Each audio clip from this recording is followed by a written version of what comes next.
o desafio de construir famílias estruturadas. Esse é o tema da nossa conversa e eu queria que você estivesse orando por você. Eu já orei pelo meu coração, orei pelo teu coração e que Deus possa fazer aqui o que ninguém pode fazer, só Ele mesmo. Nos dar a graça de termos famílias mais normais, segundo aquilo que Ele acha que é normal. Porque há muita normalidade acontecendo por aí dentro das nossas igrejas e dentro das nossas casas. Então essa é a minha oração para essa manhã. Que Deus possa usar a minha vida a despeito de mim, para que nós possamos chegar a uma família estruturada. Para tanto, eu queria ajudar a você a pensar comigo aqui que nós precisamos parar de fazer algo que eu acho que tem sido realmente um obstáculo para que a gente cresça espiritualmente.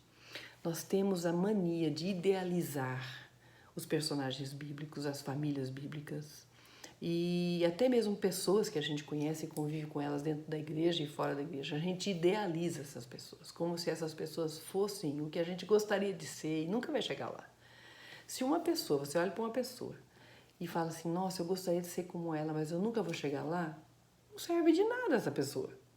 Ela é um ídolo, ela é um ícone.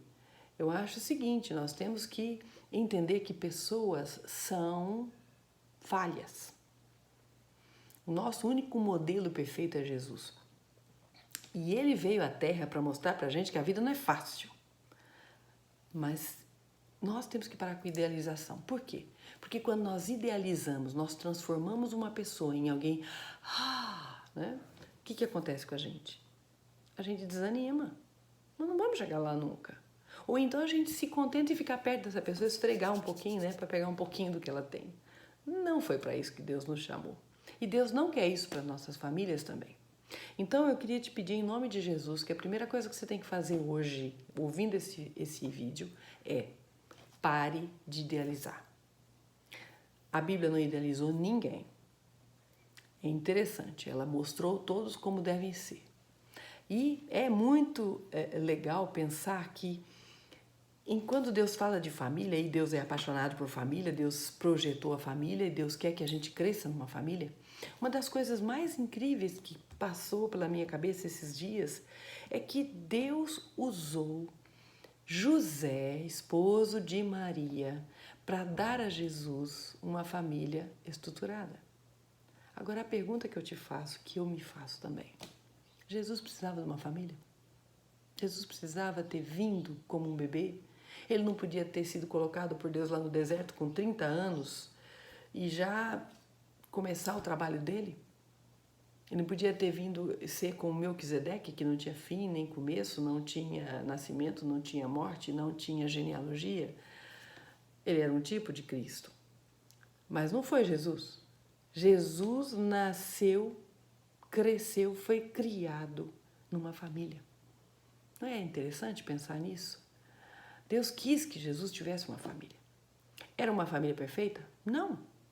Claro que não. A gente vê que os irmãos de Jesus deram dor de cabeça para ele. Maria também se interferia nas horas erradas. Jesus sumiu um dia. Quer dizer, era uma família normal. Mas José foi chamado para fazer parte e para estruturar essa família. Ajudar na estrutura dessa família. E eu queria que nós estudássemos isso e aprendêssemos um pouquinho de como deixar Deus fazer a nossa família ser estruturada com José. E a primeira coisa que eu queria que você percebesse juntamente comigo aqui é que José, nessa família que Deus criou através da vida dele, José tem algumas coisas a nos ensinar. A primeira coisa a gente vai ler lá em Mateus 1, versos 15 e 16, acompanhem comigo. Eliúde gerou Eleazar, Eleazar gerou Matã, Matã gerou Jacó e Jacó gerou José, marido de Maria, da qual nasceu Jesus, que é chamado Cristo. Você percebeu qual é o título que José recebe aqui? José é marido de Maria. Em outro texto, lá em Mateus 1,19, ele recebe um outro título, seu esposo, esposo de Maria. Mas para mim o máximo mesmo do anonimato é Mateus 13,55. Apareceram todos os nomes, presta atenção. Não é este o filho do carpinteiro? Quando estavam questionando sobre Jesus, não é este o filho do carpinteiro? E não se chama sua mãe Maria e seus irmãos Tiago, José, Simão e Judas? Aqui José nem aparece o nome, só o carpinteiro.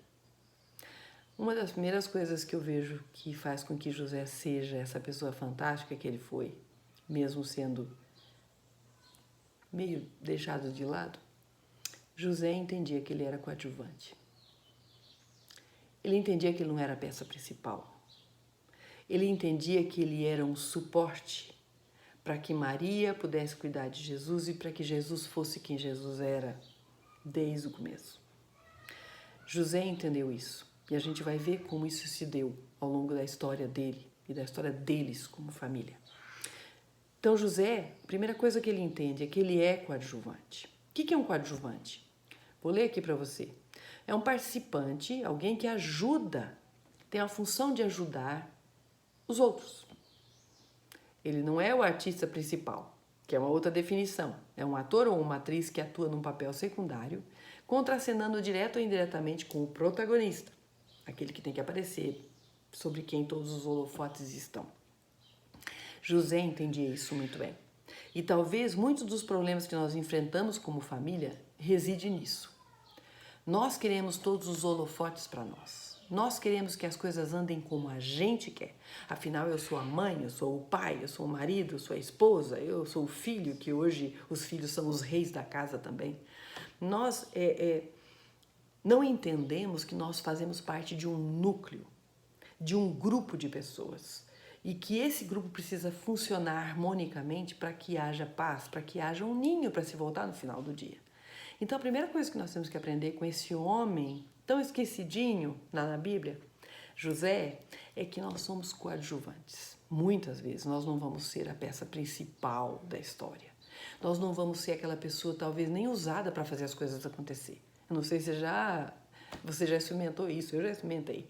De estar orando pelo meu esposo ou pelos meus filhos, pela minha casa, para que Deus faça alguma coisa, mas no fundo eu estou achando assim que eu vou ser aquela peça, aquela pessoa que vai ter a voz sábia, o momento certo de chegar e dizer, olha, Deus disse isso para nós e isso vai acontecer na nossa família ou na sua vida. E eu penso que vai ser assim e de repente chega uma pessoa anônima ou um sermão ou uma música ou alguém até não cristão, fala alguma coisa para a pessoa que eu estou orando por ela e essa pessoa enxerga aquilo que eu estou dizendo para ela há muito tempo com aquela outra pessoa e não comigo. A gente fica até meio assim, Deus, o senhor não entendeu não que eu que estou orando por isso, será que não seria eu que tinha que receber esse mérito?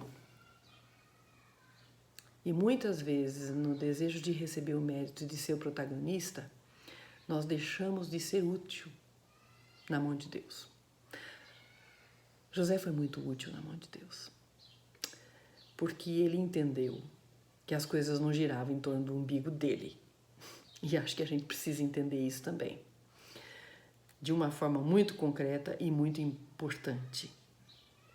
Você não é o protagonista, muitas vezes, da história. As coisas não têm que ser como você deseja, mas como Deus deseja, e Ele pode ou não usar você para fazer as coisas acontecerem. É muito interessante que José desaparece depois da adolescência de Jesus, você não ouve mais falar de José. Provavelmente José morreu, porque ele não aparece mais, não se fala mais dele.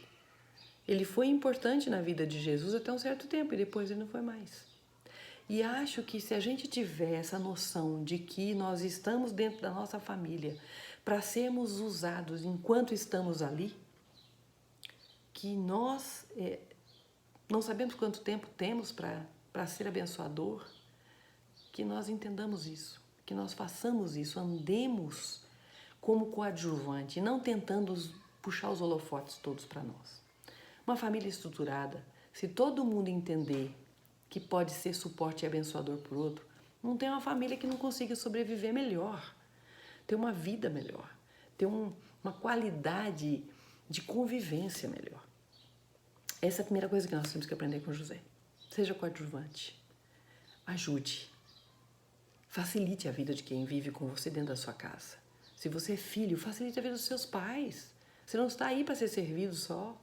Se você é mãe, facilite a vida do seu esposo, dos seus filhos. Se você é esposa, se você é marido, facilite a vida das pessoas dentro da sua casa. Não é fácil.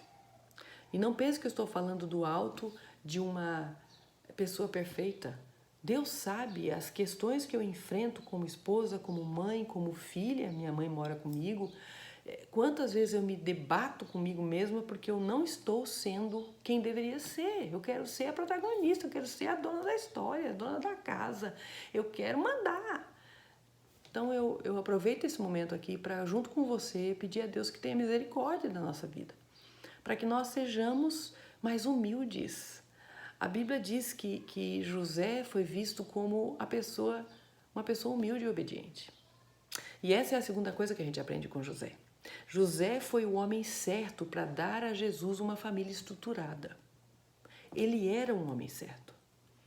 Como eu falei aqui antes, poxa, Jesus não precisava de uma família para ser quem ele foi, mas Deus quis que ele tivesse uma família.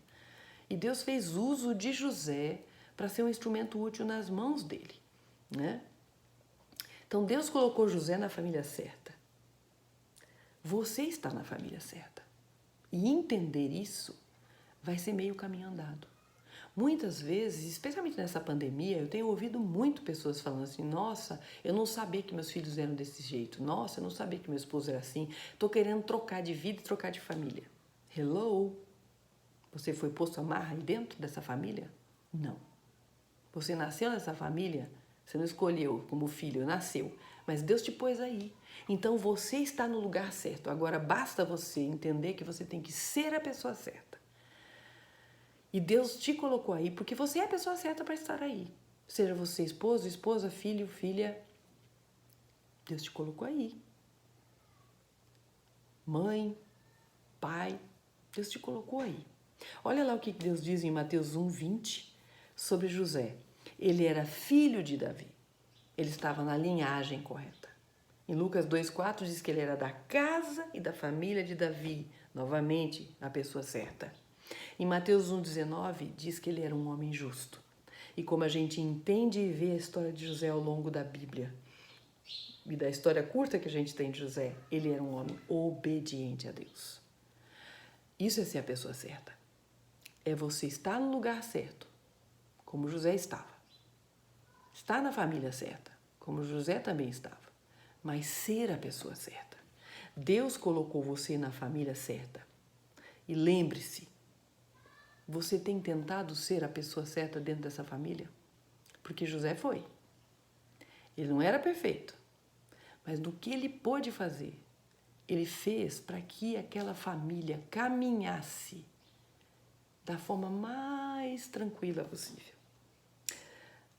Então, a primeira coisa que a gente aprende sobre José: José sabe que ele é coadjuvante. Ele não está procurando holofotes.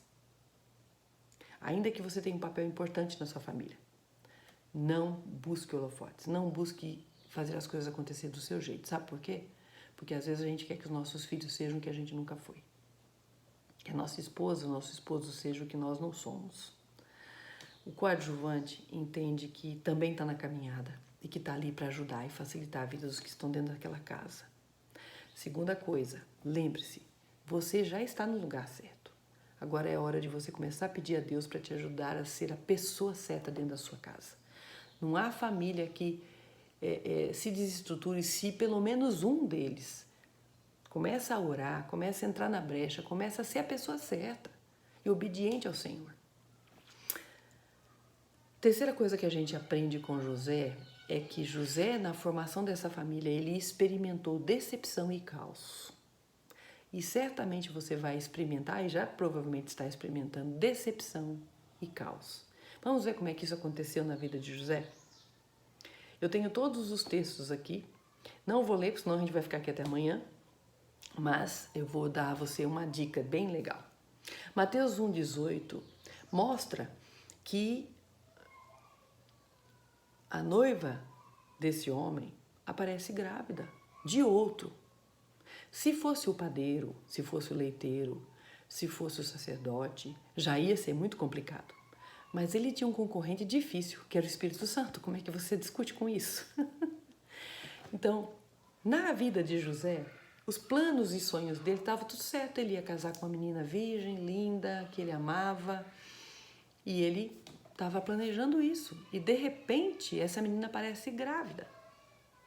Se isso não é uma decepção, eu não sei o que é. Segunda coisa, ele fica sabendo que Maria está grávida, ficou meio complicado acreditar que era do Espírito Santo, como qualquer um teria esse problema, e aí ele resolve deixar Maria. Tudo certo, esses são os planos dele. Mas aí Deus fala para ele, tome Maria como esposa. Lá em Mateus 1, 19 e 20, você pode acompanhar essa parte. José obedece, aceita Maria de volta. Então vamos começar tudo de novo. Maria é minha esposa, vamos lá, esse nenê é para ser cuidado por mim. Ele recebe Maria de volta, mas aí o que acontece? Maria some por 3 meses, lá em Lucas 1, 39 e 56, você vê isso. Ela vai visitar Isabel e fica 3 meses lá. A minha noiva, agora é minha noiva, tá tudo certo, e ela dá no pé. Fica 3 meses longe. Aí finalmente recebe Maria, volta, estão casados, opa, legal. Em Mateus 1, 25 diz que eles não consumaram o casamento enquanto ela está grávida. Qualquer homem que está aqui me ouvindo sabe que quando se casa, você quer consumar o casamento. Você casou com uma menina virgem, você esperou, você deseja consumar o casamento. Não, isso não acontece com José. Aí o que acontece? Lá em Lucas 2, 4 e 5, eles têm que fazer o recenseamento. José tem que ir. Mas aí o que ele faz? Ele leva a Maria com ele. Uma loucura. Uma mulher que está para dar à luz, mas ele leva, né? Vai fazer o recenseamento e tem que fazer uma viagem. Não deve ter sido uma viagem fácil. Ainda que Belém ficasse próximo, 14 quilômetros mais ou menos de Jerusalém, no lombo de um jumentinho, com uma mulher de 9 meses de gravidez, já para dar à luz, não deve ter sido fácil. Ele teve que se programar para isso, né? Aí, chega em Belém, chega em Belém, vamos agora resolver isso, né? Maria entra em trabalho de parto, complicado demais.